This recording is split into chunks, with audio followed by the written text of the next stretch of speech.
जानकीकान्तस्मरणं जय जय राम राम। श्री सीता लक्ष्मण भरत शत्रुघ्न हनुमत समेत श्रीरामचंद्र परब्रह्मणे नमः। सर्गः 26 श्लोका नंबर 1। अथ षड्विंशः सर्गः। प्रसक्ताश्रुमुखी त्वेवं ब्रुवती जनकात्मजा अधोगतमुखी बाला विलप्तुमुपचक्रमे उन्मत्तेव प्रमत्तेव भ्रान्तचित्तेव शोचति उपावृत्ता किशोरीव विचेष्टन्ती महीतले राघवस्य प्रमत्तस्य रक्षसा कामरूपिणा रावणेन प्रमथ्याः मानीता क्रोशती बलात् राक्षसी वशमापन्ना भर्त्स्यमाना च दारुणम् चिन्तयन्ती सुदुःखार्ता नाहं जीवितुमुत्सहे न हि मे जीवितेनार्थो नैवार्थैर्न च भूषणैः वसन्त्या राक्षसी मध्ये विना रामं महारथम् अश्मसारमिदं नूनमथवाप्यजरामरम् हृदयं मम येनेदं न दुःखेन विशीर्यते धिङ्मामनार्यामसतीं याहं तेन विना कृता मुहूर्तमपि जीवामि जीवितं पापजीविका चरणेनापि सव्येन न स्पृशेयं निशाचरम् रावणं किं पुनरहं कामयेयं विगर्हितम् प्रत्याख्यानं न जानाति नात्मानं नात्मनः कुलं यो नृशंसस्वभावेन मां प्रार्थयितुमिच्छति खिन्ना भिन्ना प्रभिन्ना वा दीप्ता वाग्नौ प्रदीपिता रावणं नोपतिष्ठेयं किं प्रलापेन वश्चिरम् ख्यातः प्राज्ञः कृतज्ञश्च सानुक्रोशश्च राघवः सद्वृत्तो निरनुक्रोशः शङ्के मद्भाग्यसंशयात् राक्षसानां जनस्थाने सहस्राणि 14 एकेनैव निरस्तानि स मां किं नाभिपद्यते निरुद्धा रावणेनाहमल्पवीर्येण रक्षसा समर्थः खलु मे भर्ता रावणं हन्तुमाहवे विराधो दण्डकारण्ये येन राक्षसपुङ्गवः रणे रामेण निहतः स मां किं नाभिपद्यते कामं मध्ये समुद्रस्य लङ्केयं दुष्प्रदर्शना न तु राघवबाणानां गतिरोधो भविष्यति किं नु तत्कारणं येन रामो दृढपराक्रमः रक्षसापहृतां भार्यामिष्टां यो नाभिपद्यते इह स्थां मां न जानीते शङ्के लक्ष्मणपूर्वजः जानन्नपि स तेजस्वी धर्षणां वर्षयिष्यति कृतेति मां योऽधिगत्य राघवाय निवेदयेत् गृध्रराजोऽपि सरणे रावणेन निपातितः कृतं कर्म महत्तेन मां तथाभ्यवपद्यता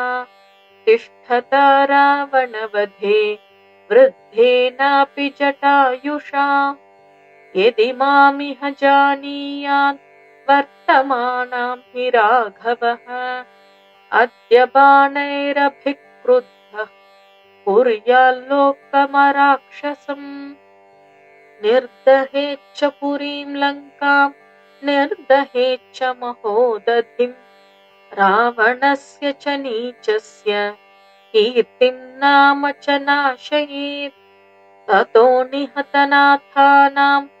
राक्षसीनां गृहे गृहे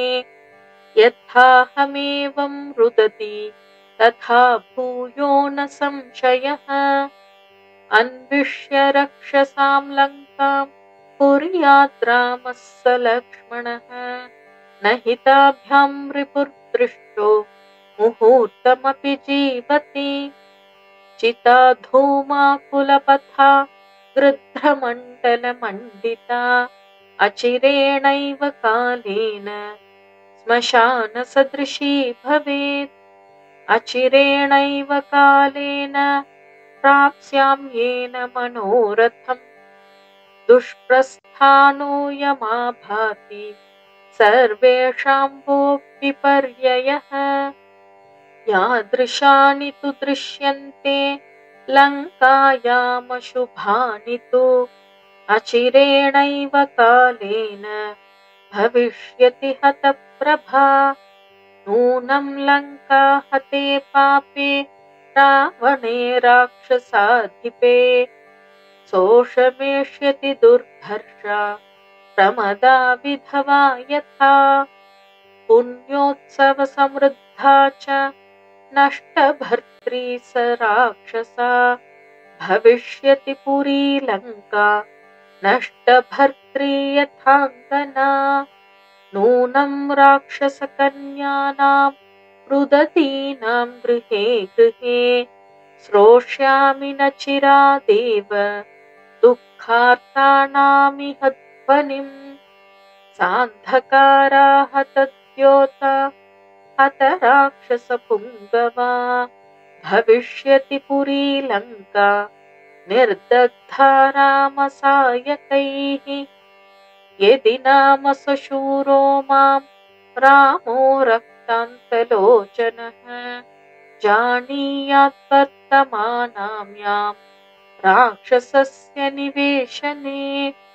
अनेन तु नृशंसेन रावणेनाधमेन मे समयो यस्तु निर्दिष्टस्तस्य कालोऽयमागतः स च मे विहितो मृत्युरस्मिन् दुष्टेन वर्तते अकार्यं येन न जानन्ति नैरितः पापकारिणः अधर्मात् तु महोत्पातो भविष्यति हि साम्प्रतम् नैते धर्मं विजानन्ति राक्षसाः पिशिताशनाः ध्रुवं मां प्रार्थराशार्थं राक्षसः कल्पयिष्यति साहं कथं करिष्यामि तं विना प्रियदर्शनम्